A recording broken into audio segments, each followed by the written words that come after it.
ого, так тут є реально щось абсолютно інноваційне. Нам вдалося під час війни запустити в Україні програму, яка називається Cisco CDA – Country Digital Acceleration. Це програма, яка націлена на прискорення цифровізації в країні. От де як не в Україні застосовувати новітні технології з кібербезпеки. Кажу, а як ви робите, коли на зустрічі вже присутній штучний інтелект? Але ChatGPT – це вершина айсбергу. От з інтелектуальною власністю в нас ще нема звички платити. В жодній іншій країні Cisco WebEx не використовувався для того, щоб робити одруження онлайн легітимне. З початку війни було зроблено дуже багато. Так багато, як мені здається, не було зроблено в певних сферах і в 33 роки. Тоді ти пишаєшся, що ти і українець, і тут, і працюєш в компанії, яка може це зробити. Всім привіт! Ви на каналі Future Makers, каналі про бізнес майбутнього.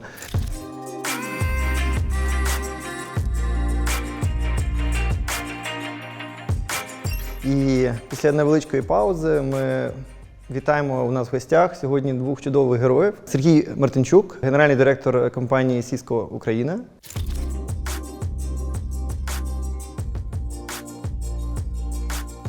І Анна Микулицька, генеральний директор SAP Україна.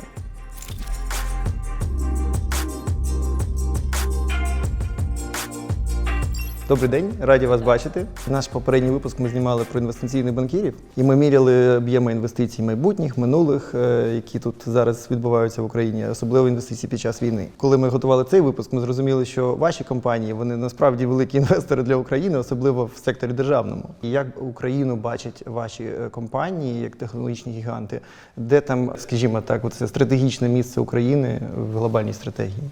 Україна – величезний ринок. Я думаю, що представники будь-якої індустрії світової це підтвердять. І якщо говорити про технології, це ринок, незважаючи на те, що такі техногіганти, як SAP і Cisco, тут вже присутні 30 або майже 30 років, ринок, який ще розвивається. Тобто це ринок, де застосовувати нові технології якраз саме час. І через те, що війна підштовхує всі індустрії в країні розвиватись і пристосовуватись, скажімо так, до сучасних умов більш швидкими темпами, то це якраз про технології. От де як не в Україні застосовувати новітні технології з кібербезпеки, новітні технології з штучного інтелекту, де така жорстка нестача робочої сили, як в Україні. Тому це з одного боку, підсумую, це недооцифрованість, скажімо так, такого великого ринку, як Україна, а з іншого боку, можливість тестувати, Україна велике поле для тестування технологій озброєння, але також і для застосування новітніх технологій з цифровізації. Тому що період adoption в Україні зараз коротший, або навіть набагато коротший, ніж в інших розвинених ринках, де час для цього зазвичай планується заздалегідь, його закладається багато, є ресурсів, виділяється достатньо багато. А тут все от монтаж, як в фільмі одному радянському було, монтаж. Все робиться дуже швидко.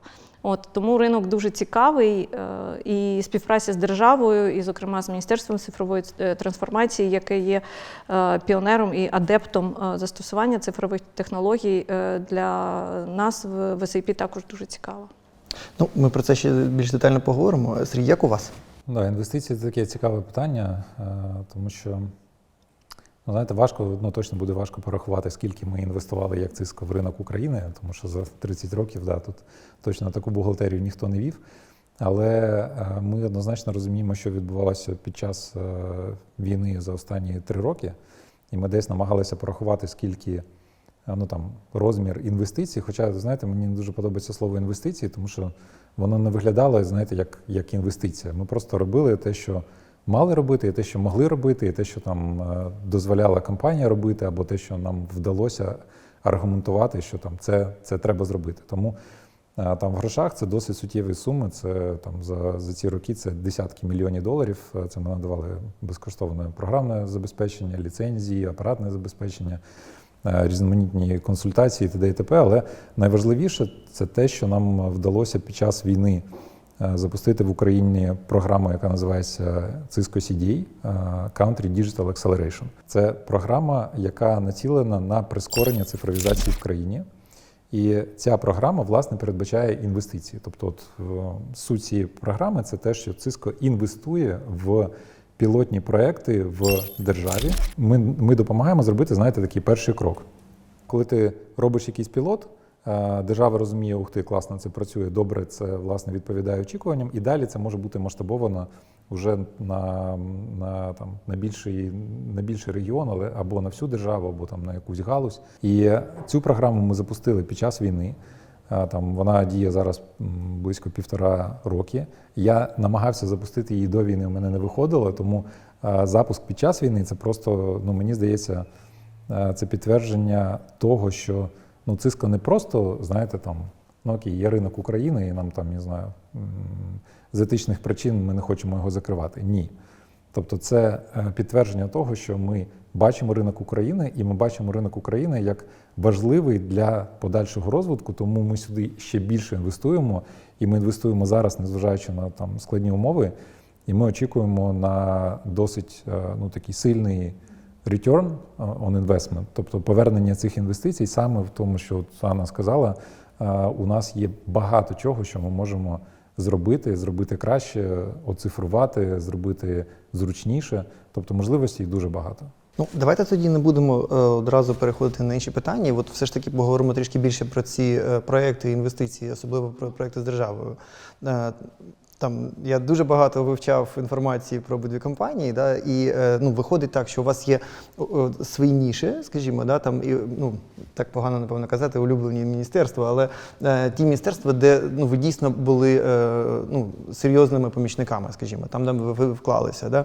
От я хочу почати з Cisco, напевно, це Міністерство енергетики, і, можливо, я не правий, і от якщо можете зробити такий загальний аналіз, то буде супер, насправді, це дуже цікаво, насправді. Дивіться, ми працюємо, я думаю, майже з усіма, якщо не з усіма, тобто в тому чи іншому вигляді ми працюємо з всіма великими замовниками в Україні. У нас портфоліо наших рішень настільки велике, і постійно компанія докуповує якісь інші компанії, що якщо навіть ви зараз не користуєтеся Cisco, це не означає, що завтра не виявиться так, що ви щасливий користувач нашого апаратного чи програмного забезпечення, бо Cisco купила якусь компанію, як, наприклад, трапилося зі Splunk. Тому працюємо з усіма. Коли ми запускали CDA, звісно, ми підписували і починали з меморандуму з Мінцифри, як з нашим таким профільним міністерством, з яким ми працюємо більше всього. Якщо брати, ви згадали енергетику, звісно, у нас за останні роки було декілька таких фокусних точок. Це критична інфраструктура у всіх її проявах. Ми розуміли, що це важливо і там треба допомагати. Це, якщо взяти напрямок наш, це кібербезпека. Я скажу, ми почали з базового рівня. Наприклад, ми зараз забезпечуємо безкоштовними ліцензіями на наше рішення Cisco Umbrella. Ми даємо для територіальних громад, для обласних, районних адміністрацій. Це рівень, про який не піклувався майже ніхто. А це, знаєте, як ти будуєш захист, твій захист настільки міцний, наскільки міцна найслабша ланка. І це насправді не слабша ланка. Ми намагаємося підняти рівень. От те, що ми кажемо, рівень цифровізації, він же ж в багатьох питаннях, тому що the more you connected, the more you vulnerable. Тобто, чим більше ти підключаєш чогось, тим більше ти стаєш вразливим. І тому ми можемо, звісно, підключити багато чого, але якщо ми не піднімемо рівень кібербезпеки і кібергігієни загалом, то виявиться, що ми в якийсь момент можемо стати на ці граблі і отримати такий зворотній ефект. Тому, якщо повертаючись до питання міністерства чи клієнти, ми працюємо з усіма галузями. Фокус – це сили оборони, це критична інфраструктура. Там ми робимо багато чого проактивно, ми приходимо з якимись пропозиціями, ідеями, проектами, пілотами. Комерційний сектор зараз, звісно, теж, слава Богу, живе і працює. Він суттєво зменшився в порівнянні з довоєнним, але тим не менше він є. А як у SAP? Я хочу почати з попереднього питання щодо інвестицій. Сергій мене натякнув на думку, що треба цифрами оперувати конкретними і десятками мільйонів будь-яких грошей. Протягом перших 3 років війни, 22-24, SAP надав безкоштовне користування, все своє програмне забезпечення всім існуючим клієнтам, які були існуючими на початок війни, і це вимірюється сумою більше ніж 60 мільйонів євро. Тобто це про конкретні суми інвестицій. Серед цих клієнтів є, звісно, і державний сектор. Тобто ми не вимірюємо, а яка сума тут інвестиція в державний сектор, але вона в цих більше ніж 60 мільйонах євро точно сидить. Але з початку війни ми зосередились на тих елементах державного сектору, які потребують підтримки SAP найбільше. І тут, можливо, я зроблю такий детур в бік. Можливо, всі розуміють, що таке обладнання Cisco, а не всі можуть розуміти, що таке SAP. В мене є найкращий опис, що таке система SAP для тих, хто з цією абревіатурою ніколи не стикався. І це цитата Володимира Фідоріна, головного редактора Forbes Україна, з його інтерв'ю, це, знаєте, по середах Breakfast with Forbes. Десь 2 місяці тому Володимир брав інтерв'ю в Катерини Чорногоренко, заступниці міністра оборони, і він задав Катерині питання, а що там з SAP в Міноборони. І він потім уточнив себе, SAP, оця система по обліку всього. І от в мене вже є такий логотип, SAP – це система по обліку всього. Так от, ця система по обліку всього, звісно, вона потрібна всім, але ми на початку війни зосередились на тих 2 елементах державного сектору, яким вона була необхідна найбільше. І перший сегмент – і, звісно, зробили інвестиції в ці 2 сегменти. Перший сегмент – це Міністерство охорони здоров'я і, зокрема, Медичні закупівлі України, державне підприємство Медичні закупівлі України, які на початку війни потребували повністю змінити, пришвидшити і розширити або повністю оновити асортимент тих медичних засобів, які потрібні країні, яка воює. І ми надали в безкоштовне користування медичним закупівлям України. Наше програмне забезпечення називається SAP Ariba із платформою Business Network, яка дає доступ до сотень тисяч продавців будь-чого по всьому світу. І медичні закупівлі України дуже швидко опанували цю систему і цю платформу. І це, напевно, притаманно лише українцям, такий швидкий adoption. І українцям іще й під час війни. І вони перебудували повністю всю систему на такий новітній лад, що тепер представники медичних закупівель розказують про цей досвід по всьому світу і просто дивують людей по всьому світу, які не у війні, які мають доступ до багатьох систем, але вони дивують своїм цим таким от просунутим, навіть з застосуванням вже штучного інтелекту, досвідом, як ефективно працює ця державна установа в Україні. Це перший елемент державної системи – це медичні закупівлі. І другий – це Міністерство оборони. SAP надав в безкоштовне користування певну кількість ліцензій для побудови процесу логістики, адже за військових умов це питання стало вкрай актуальним. А далі, по мірі того, як ми продовжували наш діалог з Міністерством оборони щодо побудови системи логістики, ставало ясно, що потрібна система по обліку всього. І цей проєкт розростався. Як сказала Катерина в своєму інтерв'ю, він на роки. Це не те, щоб почати і закінчити навіть такими справними руками, як руками українців, бо це, в принципі, найбільший роботодавець, найбільша організація, яка є в Україні зараз, з такою кількістю працівників, яка вимірюється сотнями тисяч. Це наш великий кармічний, я, напевно, так скажу, проєкт. Наприклад, із такого останнього – це «Дія одруження». Всередині проєкту «Дія одруження» є наше програмне забезпечення Cisco Webex. Тобто відеоконференц-зв'язок в момент одруження – це наш Cisco Webex. І коли ми розповідаємо про це в компанії, це викликає прям захоплення, тому що жодна інша країна, по-перше, не має там аналогу такого сервісу, а по-друге, в жодній іншій країні Cisco Webex не використовувався для того, щоб робити одруження онлайн легітимне, скажімо так. І коли люди бачать такі приклади, звісно, вони залучаються, їм стає цікаво, і ми цим в хорошому сенсі користуємося.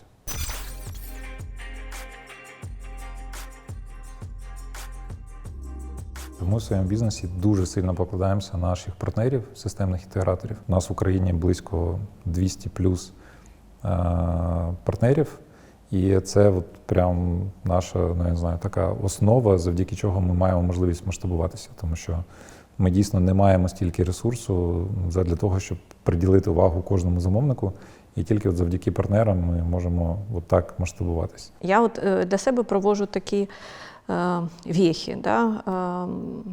22-й рік – це був рік такого розпачу і виживання, напевно, можна сказати, да? Такий survival. А 23-й рік – це був такий рік стабілізації, де ми, в принципі, звикли, як з цим жити. І 24-й я вже для себе його відмічаю як рік зростання. І от якщо в 22-му році ми залучали зацікавленість, ну назвемо це так, зацікавленість, да, людей з-за кордону скоріше до наших бід, до наших проблем, і люди, ну будемо відверті, з жалю нами цікавились, допомагали і звісно, велика вдячність. А в 23-му вже так переглядались, і от відчувалося, що жалю вже менше, а бізнес-зацікавленості вона ще не з'явилась. От в 24-му, коли ми, зокрема, або от Cisco цей проєкт з онлайн-одруженням, коли світ почав бачити, ого, так тут є реально щось абсолютно інноваційне, от цим тепер ми маємо привертати увагу до себе. Звісно, і, на жаль, ми все ще привертаємо увагу кейсами такими, як руйнація Охмадиту, і це викликає хвилю жалю і болю. Але тим не менш ми маємо, всі ті, хто тут в Україні, будувати дуже сильні такі от success stories, які є унікальними. І ми маємо всі підвалини для того, щоб робити їх унікальними. Можу швидко про один приклад розказати, от як воно працює в реальному житті. От питали про енергетику. Ми досить плідно працювали з Укренерго. І є один проєкт, тому що багато проєктів ми робимо там із силами оборони, але не про всі ми можемо розповідати. Цей проєкт, він відкритий, він публікувався і в CNN, і в багато медіа про його розповідали, тому він такий, можна про нього розповідати. У Укренерго одна із проблематик, яка була, це під час обстрілів включаються глушилки GPS-сигналів, а обладнання Укренерго дуже чуттєве до синхронізації часу. Вирішити це можливо було або там Atomic Clocks, ну, типу атомний годинник, або щось придумувати. І насправді у нас немає там ані аналога атомних годинників, і ми взагалі не думали, що ми в цьому можемо щось зробити, але проблематика закинута в команду людей в Штатах, тобто це не українська команда залучалася, от були там інженери в Штатах, які взяли цю проблему і пішли думати. І вони придумали варіант, коли розробили спеціальне програмне забезпечення для наших комутаторів промислових, і ми цю задачу змогли вирішити таким чином. Виникло декілька таких прикольних ефектів. Перше – це залучення не української команди, а команди за кордону. Залучення, тому що суперцікава задача, з якою не стикалися до цього. Третє – це ми вирішили проблему, яку навіть ми в Україні ми думали, що ми взагалі ніяким чином її вирішити не можемо. Просто от замовник сказав, що йому болить, ми послухали, але воно впало на правильний ґрунт.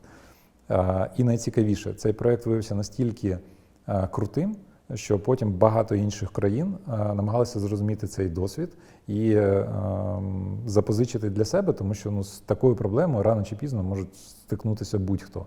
А це там найпростіший, умовно там супер дешевший в порівнянні з атомним годинником варіант вирішення проблеми. І от такі штуки, вони дійсно надихають. Тобто, коли ти можеш залучати всю потужність компанії, допомагати українським замовникам, українській державі і реалізовувати щось таке, чого не було створено в світі до цього. Оце, тоді ти пишаєшся, що ти і українець, і тут, і працюєш в компанії, яка може це зробити.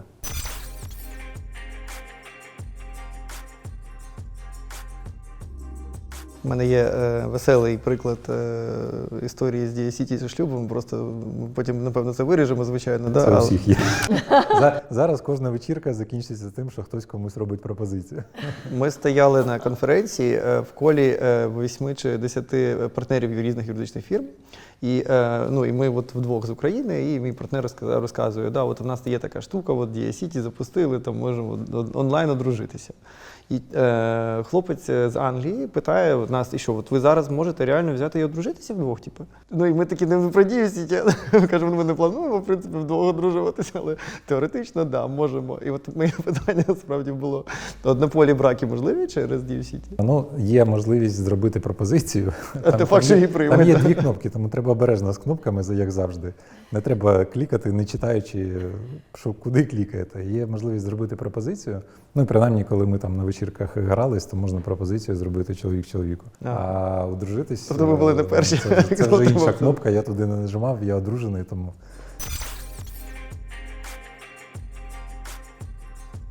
Перший напрямок, куди ми рухаємось, це дерусифікація українського ринку систем по обліку всього. Адже так склалося, що з 91-го року ринок українських систем по обліку всього монополізований, за різними оцінками, це майже або біля 80% монополізований російським програмним забезпеченням. І флагманом тут виступає система 1С. Дехто, коли чує це, як воно звучить англійською мовою, це дійсно так назвали систему 1С. 1С.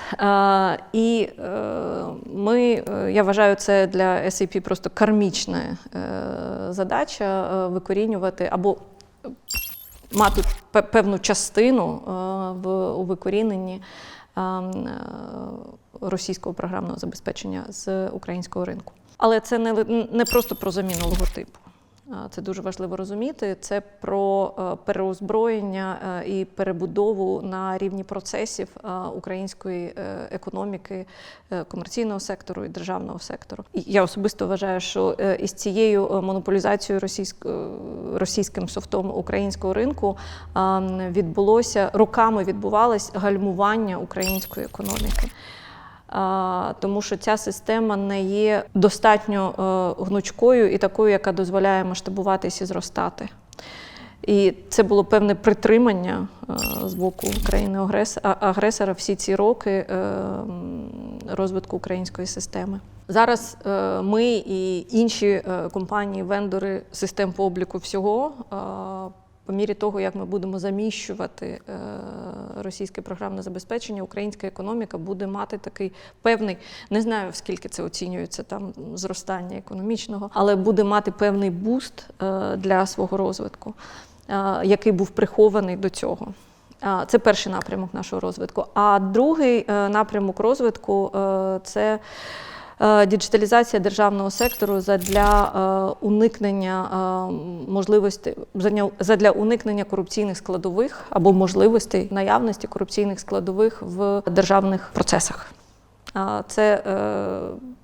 І тут цифрові інструменти виступають просто найпростішим, напевно, найпростішим елементом у боротьбі із корупцією, тому що саме процесна побудова не дозволяє корупційному елементу взагалі мати місце.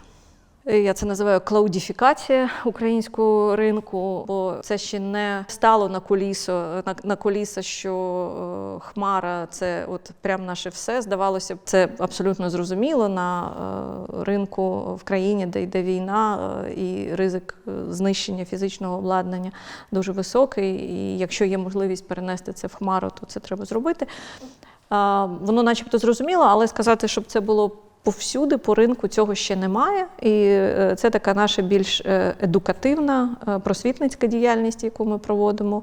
І потрошку вже маємо певні success-кейси, показуємо і їх. Ми про хмари ще поговоримо. А я хотів все ж таки про плани Cisco теж трішечки послухати. Мені зараз дуже подобається, як Cisco формулює власне, свою таку задачу на найближчий період, вона формулюється досить просто. Ми підключаємо і захищаємо організації в еру штучного інтелекту. І тут я відкрию ящик Пандори з штучним інтелектом, але спочатку сфокусуюсь на двох перших.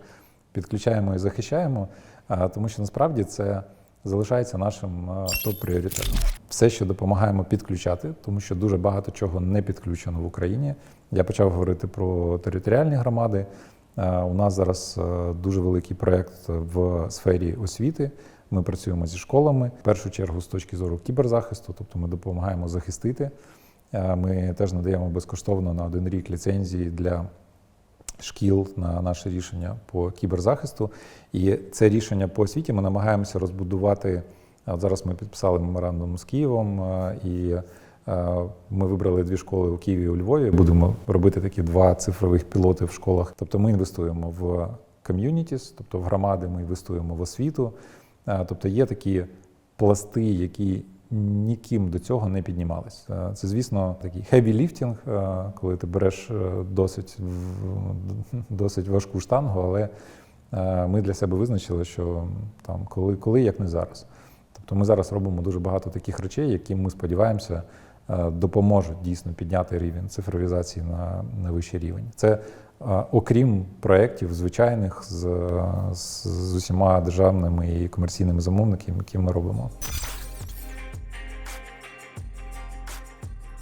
Щодо останньої частини штучний інтелект, це от якраз та частинка, яка там всім видавалося, що там штучний інтелект там, а ми ще не дійшли. Насправді, ми буквально проводили недавно івент для наших партнерів, де ми багато говорили про штучний інтелект також. І такі інсайти, що штучний інтелект досить часто сприймається там ChatGPT. Але ChatGPT – це вершина айсбергу. І навіть там не одного, а там декількох, тому що там можливості примінити штучний інтелект багато де можна. Але, по-перше, під цим всім лежать технології. Під цим всім лежать технології, наші технології. Тобто має бути мережа, має бути дата-центр, має бути сервери, мають бути супер там швидкі чіпи і т.д. і т.п. І Cisco дуже сильно інвестує зараз в це. Ми запустили фонд на $1 мільярд, декілька компаній вже були придбані. Компанії, у нас партнерство з NVIDIA, ми інвестуємо в компанії, які розробляють чіпи. І, по суті, ми там ось вже вийде повністю комплектоване рішення, називається AI-Pod.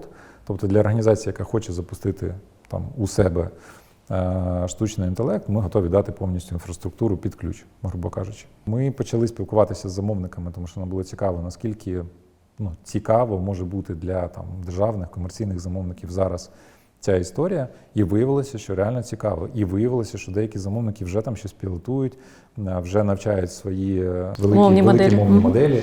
Тобто це вже відбувається, просто воно, знаєте, ми були в різних бульбашках, і кожен робив щось своє. І зараз ми намагаємося все це поєднати.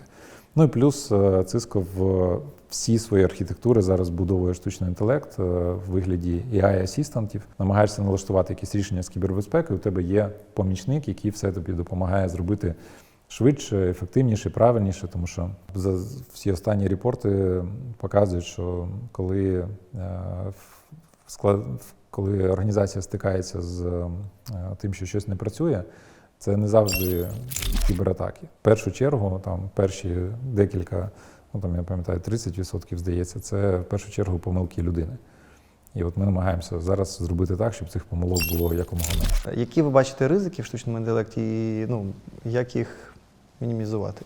Штучний інтелект, на мій погляд, це технологія, яка розвивається. Тобто в неї позаду набагато менше, ніж те, що попереду. Ризики, з якими ми будемо стикатись, або багато ризиків, з якими ми будемо стикатись, вони ще попереду, і, напевно, є такі, яких ми ще навіть не знаємо. Я скажу про ризик ефективності штучного інтелекту. Зараз винесу просто за дужки етичну складову використання і застосування штучного інтелекту, бо це така дуже велика тема для обговорення.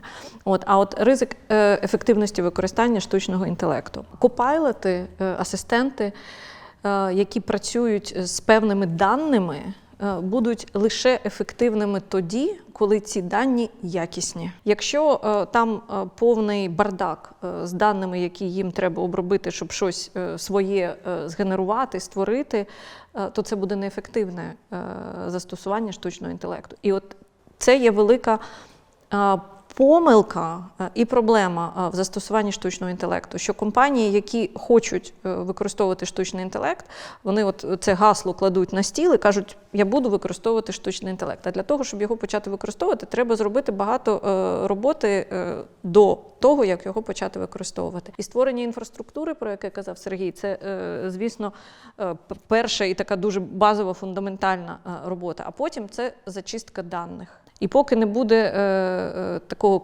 клінкора, чистоти даних, то на них застосовувати, на нечистих даних застосовувати штучний інтелект просто абсолютно немає сенсу. Мені здається, у нас ризики, знаєте, лежать від якихось дуже простих до там екзистенціальних. Skynet всіх захопить і буде кінець світу. Тому, не знаю, перші ризики, точно про які варто думати про ризики, які залежать в першу чергу від тебе. От я б на цьому фокусувався. Тому що, наприклад, якщо ви там берете корпоративні дані і там скормлюєте їх чат-GPT, то це вже перший ризик. Тому що система навчається на ваших даних. Звісно, якщо в компанії там, умовно, 3 людини, там не так багато ви її скормите, якщо в компанії там 60, 70, 100 тисяч людей, як Cisco, і кожен буде там використовувати чат-GPT для того, щоб допомогти собі в роботі, через якийсь час, в принципі, чат-GPT буде знати все, що є в компанії, вся інформація буде там. Тому у нас використовується наша власна мовна модель, яка використовується для роботи, власне, для робочих задач. І таких там ризиків, їх дуже багато. Тому зараз, як кожна нова технологія, знаєте, там, ви купуєте продукт, читайте інструкцію. Там є речі, які можна робити, які не бажано робити, а які не можна робити. Тому я погоджуюсь абсолютно з Ганною, що ми на етапі розвитку, і там ще багато попереду, і багато чого нам треба буде вивчити і там зрозуміти, але, не знаю, користування комп'ютерами теж на перших етапах лякало людство і людей. Зараз ми собі не уявляємо життя без. Чи змінило воно? Точно змінило. Там матеріалізувалися якісь ризики, точно матеріалізувалися. Можна регулювати цей ринок прям досить сильно, те, що зараз намагаються робити парламенти багатьох країн. Мені складно сказати, наскільки який ефект це принесе. Мені здається, гарний приклад, я тут уже, мабуть, повторюсь, про переживання, там, чи зникнуть юристи після появи ChatGPT. Мабуть, зникнуть ті юристи, які не вміють користуватися ChatGPT, які не вміють користуватися штучним інтелектом. Тим буде набагато складніше в конкуренції з тими, хто вміє. Це точно. Тому дійсно ринок зміниться, дійсно там, не знаю, з'являться якісь професії можуть зникнути, але з'явиться багато інших нових професій. Хочу вас повернути до теми хмари. Угу. Для державного сектору є певні регуляції, або існували принаймні до початку 2022 року, які не дозволяли використання хмари в державному секторі.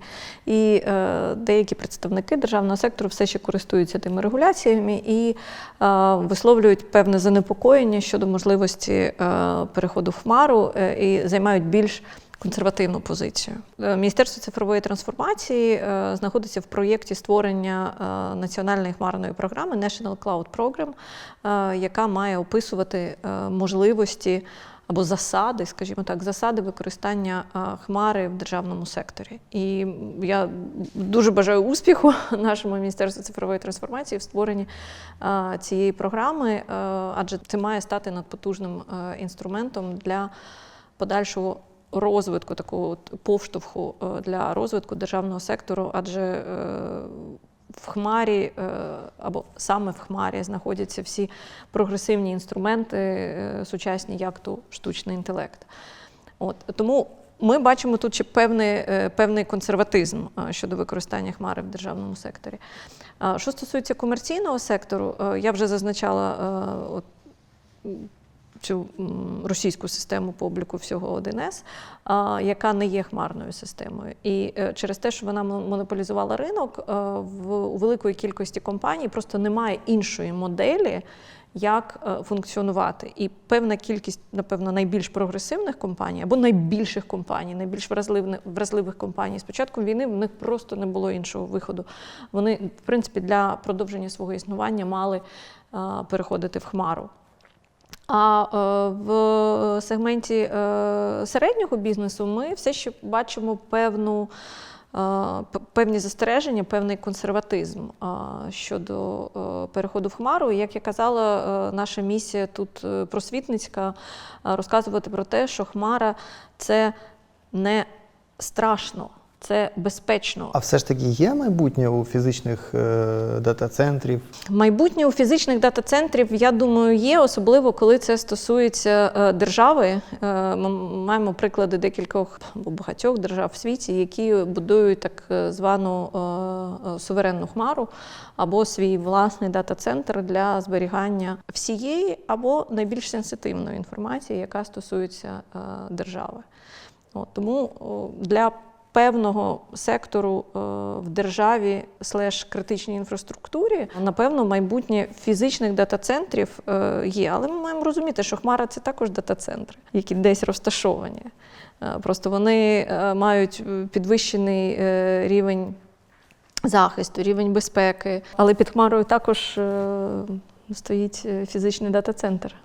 Просто це не настільки distributed до рівня кожної конкретної компанії. Коротше, кіберзахист потрібен всім, і все треба захищати. Мені здається, проблема виникає тоді, коли хтось намагається маніпулювати питанням в тому плані, що дивиться на ситуацію з двох таких пограничних боків. Типу, або всі все в хмару, або всі все на землю. Світ зараз влаштований так, що жоден з цих варіантів не живий.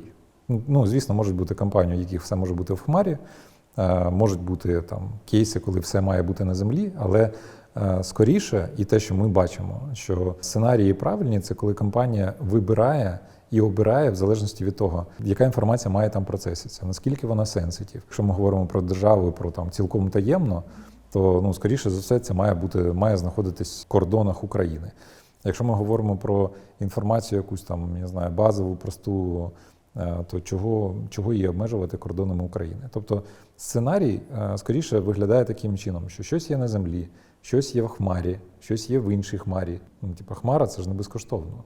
Хмара – це коштує грошей, і зараз багато замовників, які перейшли там українські в хмару, вони так відчувають, що це може і зручно, але це досить часто буває не досить дешево, скажімо так. Який у тебе сценарій використання? Звісно, якщо у тебе там є сервери, у тебе їх утилізація там, я не знаю, 100%, і тобі в якийсь момент треба там на один день якісь там обчислювальні потужності в вигляді там подвоїти, але це тільки один день в місяць, я не знаю. Навіщо купувати ще там стільки ж серверів, які будуть простоювати весь місяць заради одного дня? Ми за те, щоб вибудовувати сценарій, враховуючи всі ці елементи. Зручність, вартість, захищеність, класифікацію інформації, т.д. і т.п. І тоді у тебе буде побудована система, яка буде гнучка, яка буде адаптивна, яка буде ефективна, і ти можеш цим користуватися. І тут, повертаючись до нашого бізнесу, ми можемо допомогти на будь-якому етапі з усіх вище згаданих. Хочу продовжити тему кіберзахисту. У вас є якась програма, яка покликана як школа кіберзахисту, для того, щоб допомогти початківцям побудувати їх системи надійніше? По світі у нас просто маса всього, і останнім часом з'явилось дуже багато. Є така foundational, основа основ. Це, сорі за тавтологію, мережа мережевих академій. В Україні у нас працює зараз близько 180 мережевих академій. Це академії, які навчають, причому вони навчають не тільки і не стільки як працювати з нашими продуктами, вони навчають базі. Що таке мережеві технології, що таке кібербезпека, навіть основам програмування. Тобто ми допомагаємо піднімати цей рівень. І це базовий рівень. Плюс є курси, які ми переклали українською мовою. Зараз ми інтегрували з Мінцифри в портал «Дія освіта». Тобто, якщо зайдете на «Дія освіта», там можна знайти вже, мені здається, там близько десятка курсів, перекладених українською мовою, безкоштовних. Це контент від нас, який досить максимально актуальний Тобто можна зараз познайомитись. Ми навіть серіал зняли про кібераналітика, тобто можна Як подивитись називається? у вигляді, ну там точніше, це серіал знімала Мінцифра, у нас серія про кібераналітик, про професію кібераналітика.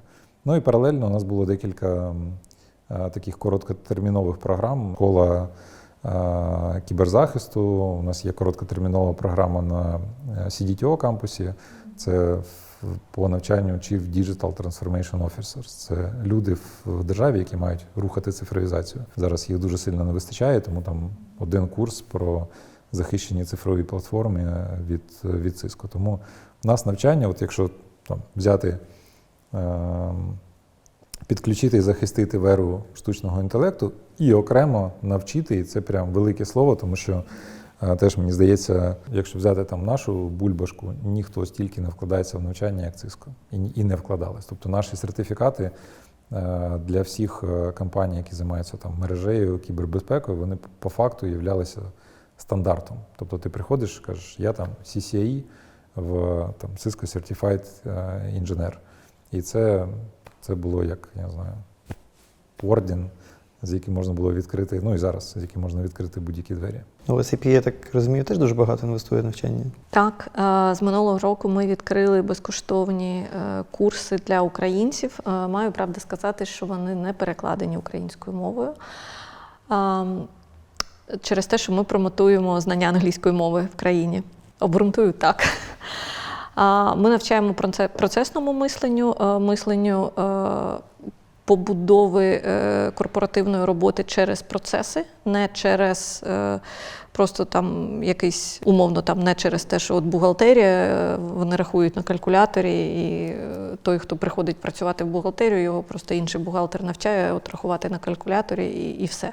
От ми навчаємо по побудові наскрізних корпоративних процесів. А минулого тижня запустилася 5-місячна академія для студентів і для викладачів вузів.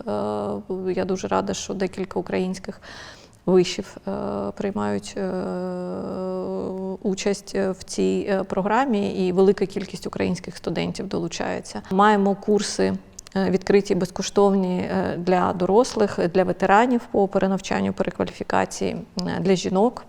Зазвичай сертифікації SAP є дуже цінними і платними. От ми надаємо певну кількість безкоштовних сертифікатів для українців, які проходять наші курси. Ви так розказали, що я захотів сертифікуватися і по одній системі, і по іншій, щоб одразу мати 2 сертифікати, бути героєм для всіх. Коли штучний інтелект замінить юристів. Я думаю про це. Це 100% квиток, сертифікат квиток в як це, Sustainable Future. Будемо готуватися до цього. Зважаючи на те, що ми будемо жити довго і маємо працювати довго, ми маємо до цього готуватися.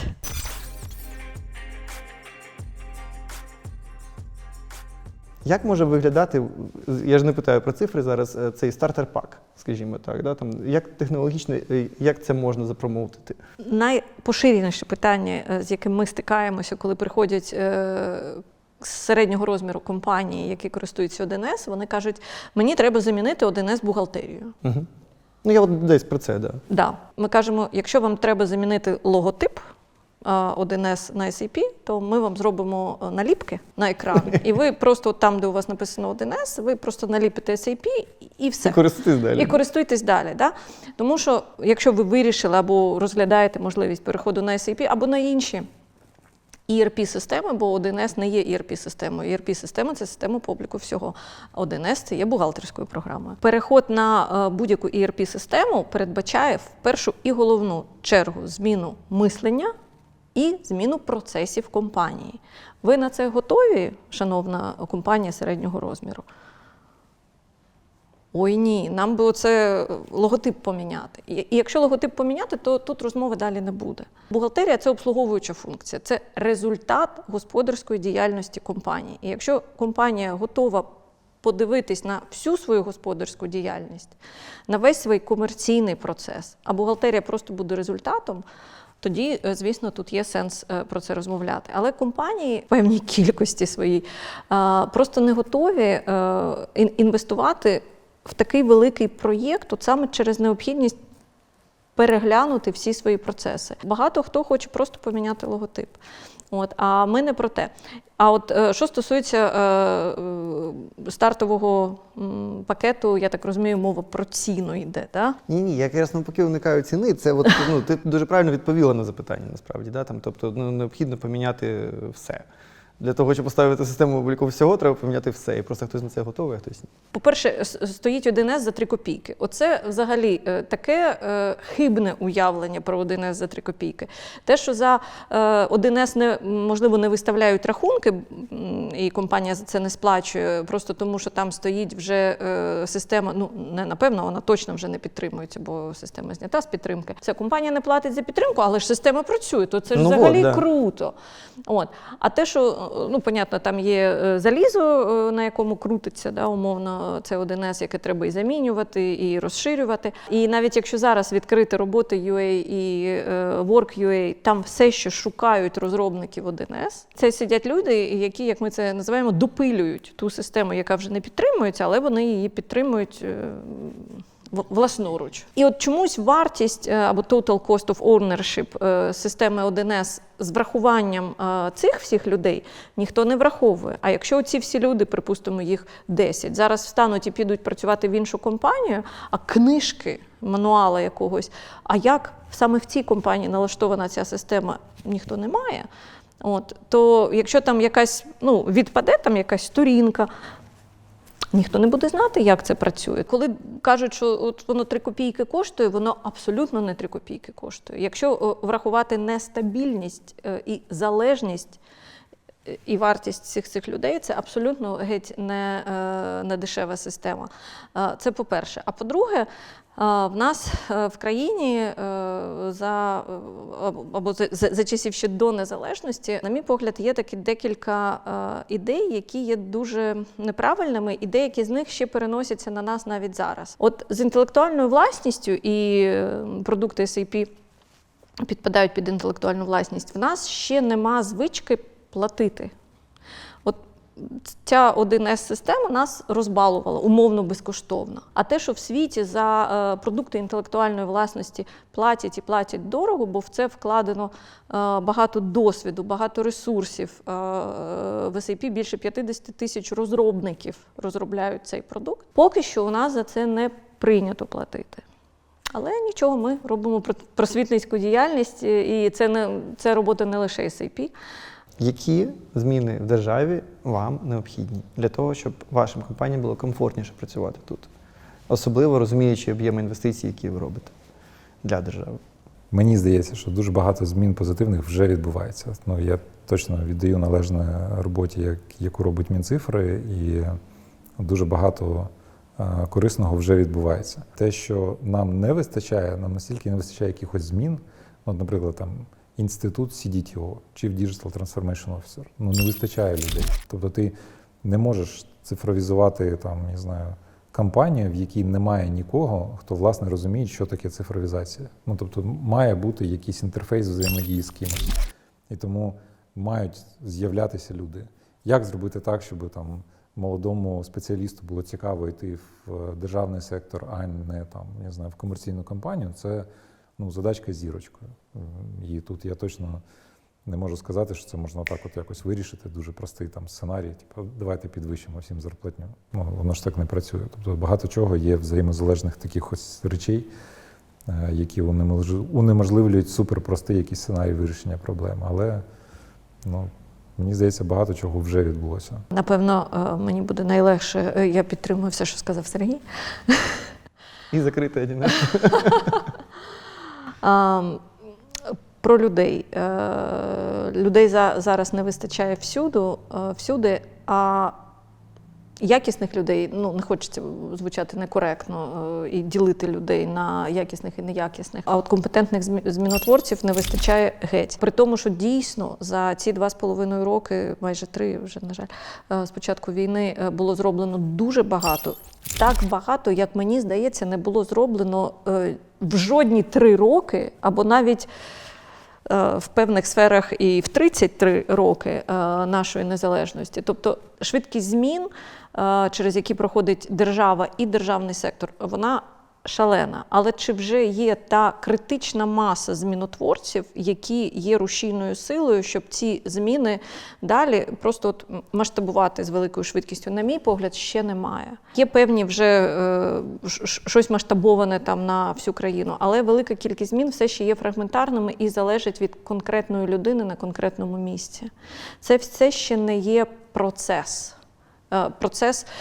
позитивного розвитку. От, щоб дуже хотілося, да, щоб цей процес позитивного розвитку став sustainable, да, став стабільним завдяки людям, які змінотворцям, компетентним змінотворцям, які приходять на посади і не є на них ситуативними. Вони не залежать від там, зміни когось вище них. Що вони знають, от в них там умовно там, контракт на 5 років, з дуже достойною зарплатою, і в них є KPI, от як Міністерство цифрової трансформації, рухається по KPI.